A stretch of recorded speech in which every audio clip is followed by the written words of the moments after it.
আসসালামু আলাইকুম। আজ তৈরি করলাম খুব সহজে একটি মিল্ক পুডিং রেসিপি।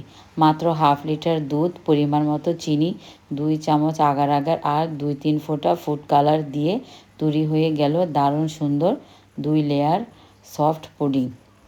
প্রথমে দুধ, চিনি, আগার আগার আর ফুড কালার মিশিয়ে জাল দিয়ে একটি মোল্ডে ঢেলে একটু শক্ত হতে দিলাম।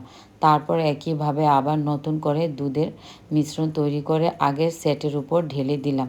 হালকা ঠান্ডা করে ফ্রিজে রাখলাম মাত্র আধ ঘন্টা, আর তাতেই জমে গেল সুন্দর 2 লেয়ারের পারফেক্ট মিল্ক পুডিং। খেতে এতটাই মজার হয়েছিল যে পরিবারের সবাই খুব পছন্দ করে খেয়েছে। সত্যিই বলছি, সাধারণ উপকরণে এমন অসাধারণ পুডিং দেখে মনটা ভরে গেল। আপনারাও একবার ট্রাই করে দেখবেন। সহজ, সুন্দর আর খুবই টেস্টি এই রেসিপি সবাইকে অবাক করে দিবে। ভালো লাগলে অবশ্যই পাশে থাকবেন, কমেন্ট করবেন। আল্লাহ হাফেজ।